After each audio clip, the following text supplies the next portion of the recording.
بسم اللہ الرحمن الرحیم۔ آج ہم ڈسکس کریں گے remedies available to the seller in case of breach of contract, یعنی جب بائر اور سیلر کے درمیان کنٹریکٹ ہوتا ہے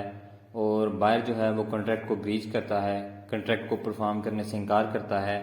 تو اس صورت میں سیلر کو نقصان ہوتا ہے۔ اس کے نقصان کا ازالہ کرنے کے لیے اسے کچھ ریمڈیز، کچھ رائٹس جو ہیں وہ اویلیبل ہوتے ہیں۔ نمبر 1 ہے suit for price. The seller has right to sue for price in both situations whether the property has delivered to the buyer or not, if price is payable at certain time irrespective of delivery۔ یعنی جب contract میں یہ mention کر دیا جائے کہ ایک specific date کو گڈز کی جو پرائس ہے وہ سیلر کو پے کر دی جائے گی، تو پھر بائر باؤنڈ ہوگا کہ اس ڈیو ڈیٹ پہ، اس اسپیسیفائڈ ڈیٹ پہ گڈز کی پرائس جو ہے وہ سیلر کو پے کر دے، چاہے گڈز کی ڈیلیوری ہو چکی ہو یا فیوچر میں ہونی ہو۔ اس ڈیو ڈیٹ پہ گڈز کی پرائس پے کرنا بائر پہ جو ہے وہ اوبلیگیشن ہوگی اور وہ لازمی گڈز کی پرائس کو پے کرے گا۔ نمبر 2 ہے damages for naan acceptance. Where the buyer wrongfully neglects or refuses to accept and pay for the goods, the seller may sue him for damages for non-performance۔ جب بائر جو ہے وہ جان بوجھ کر گڈز کی ڈیلیوری کو ایکسیپٹ کرنے سے انکار کر دے اور ان کی پیمنٹ کرنے سے ریفیوز کر دے، تو سیلر کے پاس یہ رائٹ ہوتا ہے کہ وہ کورٹ میں جا سکتا ہے، سوٹ فائل کر کے وہ ڈیمیجز جو ہیں وہ کلیم کر سکتا ہے۔ نمبر 3 ہے repudiation of contract before due date.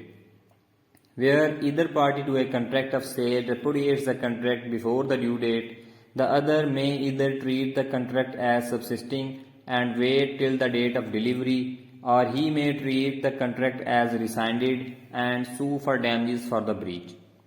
جب بائر جو ہے وہ کنٹریکٹ کو بریچ کرتا ہے اور کنٹریکٹ کو پرفارم کرنے سے انکار کر دیتا ہے بیفور دا ڈیو ڈیٹ، یعنی اس ڈیٹ سے پہلے جس دن دونوں پارٹیز نے کنٹریکٹ کو پرفارم کرنا تھا، اس ڈیو ڈیٹ سے پہلے ہی وہ کنٹریکٹ کو پرفارم کرنے سے انکار کر دیتا ہے، تو سیلر کے پاس 2 راستے ہیں۔ یا تو وہ اس ڈیو ڈیٹ کا انتظار کرے اور اس ڈیو ڈیٹ کے گزرنے کے باوجود اگر بائر جو ہے وہ کنٹریکٹ کو پرفارم نہیں کرتا، تو پھر اس صورت میں سیلر جو ہے وہ کورٹ میں جا سکتا ہے، سوٹ فائل کر سکتا ہے اور ڈیمیجز جو ہے وہ کلیم کر سکتا ہے۔ دوسرا اس کے پاس راستہ یہ ہے کہ وہ ڈیو ڈیٹ کا انتظار نہ کرے، کیونکہ بائر نے پہلے ہی اسے انفارم کر دیا ہے کہ وہ کنٹریکٹ کو پرفارم نہیں کرے گا، اس نے کنٹریکٹ کو پہلے ہی بریچ کر دیا ہے، اس لیے before the due date seller کے پاس یہ رائٹ آ جاتا ہے کہ وہ کورٹ میں سوٹ فائل کر کے ڈیمیجز کلیم کر سکتا ہے۔ نمبر 4 ہے interest by way of damages and special damages. The seller or the buyer has a right to recover interest or special damages in any case where by law interest or special damages may be recoverable. The court may award interest at such rate as it thinks fit to the seller from the date or tender of the goods or from the date on which the price was payable۔ جب buyer کی طرف سے کوئی بھی ایسا act ہوتا ہے جس کی وجہ سے وہ کنٹریکٹ کی کسی بھی کنڈیشن کو بریچ کرتا ہے، تو اس صورت میں سیلر کے پاس یہ رائٹ ہوتا ہے کہ وہ ڈیمیجز جو ہے وہ کلیم کرے، کورٹ میں سوٹ فائل کر کے اسپیشل ڈیمیجز اور انٹرسٹ جو ہے وہ کلیم کر سکتا ہے۔ اس کے بعد ہے remedies available to the buyer. The following remedies are available to the buyer in case of breach of contract by the seller. Number 1 ہے suit for specific performance. Where there is a breach of contract for sale on specific goods, the buyer may file a suit for specific performance. This remedy is granted only when damage would not be adequate remedy۔ پہلے ہم نے وہ ریمڈیز پڑھی تھیں جو seller کو available تھیں buyer کے اگینسٹ، اب وہ ریمڈیز ہم پڑھ رہے ہیں جو بائر کو اویلیبل ہیں سیلر کے اگینسٹ، یعنی جب سیلر جو ہے وہ کنٹریکٹ کو پرفارم کرنے سے انکار کر دے یا کنٹریکٹ کی کسی شرط کو جو ہے وہ پورا نہ کرے، تو اس صورت میں بائر کو کون سی ریمڈیز اویلیبل ہوں گی یا بائر کے پاس کون سے رائٹس ہوں گے۔ نمبر 1 ہے سوٹ فار اسپیسیفک پرفارمنس، کہ اس کے پاس یہ رائٹ آ جاتا ہے بائر کے پاس کہ وہ سوٹ فائل کرے کورٹ میں اسپیسیفک پرفارمنس کے لیے۔ تو یہ جو اسپیسیفک پرفارمنس کی ریمڈی ہے یہ کورٹ کی ڈسکریشن پہ ڈیپینڈ کرتی ہے۔ اگر کورٹ یہ سمجھے کہ اسپیسیفک پرفارمنس کے لیے آرڈر ایشو کرنا ضروری ہے اور اسپیسیفک پرفارمنس کے بغیر بائر کے نقصان کا ازالہ نہیں ہو سکتا، تو پھر اس صورت میں کورٹ جو ہے وہ حالات و واقعات کو مد نظر رکھے، کنٹریکٹ کی کنڈیشنز کو آبزرو کر کے یہ فیصلہ کرے گی کہ اسپیسیفک پرفارمنس جو ہے وہ دینی چاہیے بائر کو یا نہیں۔ اس کے بعد ہے suit for damages for non delivery, where the seller wrongfully neglects or refuses to deliver the goods to the buyer may sue the seller for damages for non-delivery۔ یعنی جب سیلر جو ہے وہ جان بوجھ کر گڈز کو ڈیلیور کرنے سے انکار کرتا ہے تو بائر کے پاس یہ رائٹ ہوتا ہے کہ وہ اس نان ڈیلیوری پہ، جو سیلر نے گڈز کی ڈیلیوری کرنے سے انکار کیا ہے، اس نان ڈیلیوری پہ سوٹ فائل کر کے ڈیمیجز کلیم کر سکتا ہے۔ نمبر 3 ہے remedy for breach of warranty,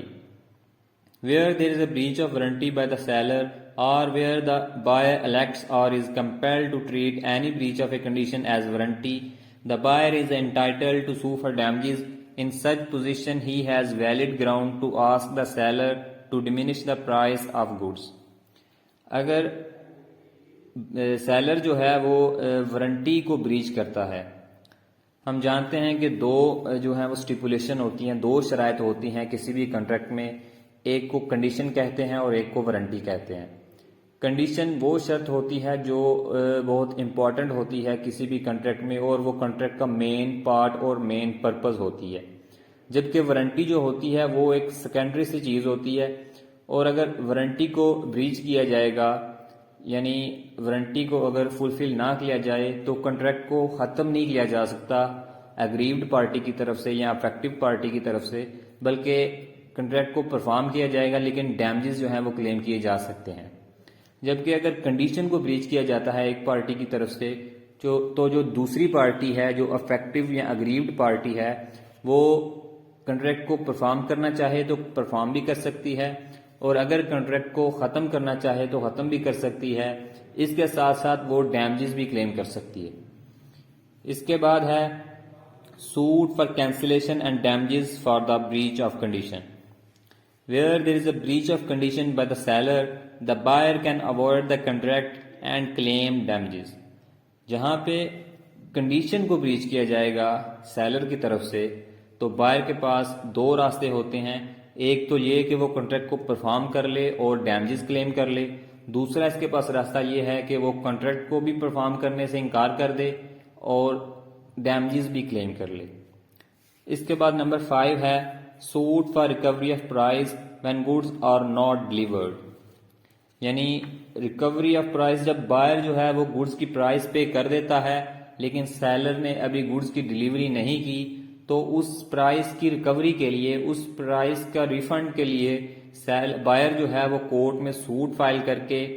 وہ پرائز جو ہے وہ ریکور کر سکتا ہے۔ اس کے بعد کنکلوژن ہے parties are always bound to fulfil their contractual obligation with same pattern fixed under the contract. If any party violates any term or condition of the contract without any lawful excuse, the opposite party may enforce his right through court of law۔ مین جو point ہے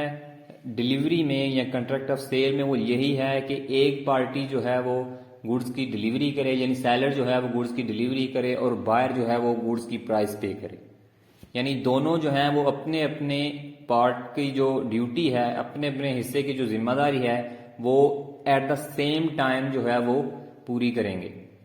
seller جو ہے وہ goods کی delivery کرے گا، buyer جو ہے وہ گڈز کی پرائز پے کرے گا۔ Seller is not bound to deliver the goods until buyer pays the price, and buyer is not bound to pay the price until seller delivers the goods. تو یہ تھی ہماری آج کی ویڈیو، امید ہے آپ کو یہ ویڈیو پسند آئی ہوگی۔ اگر آپ کو یہ ویڈیو اچھی لگے تو اسے لائک کریں، چینل سبسکرائب کریں۔ اللہ حافظ۔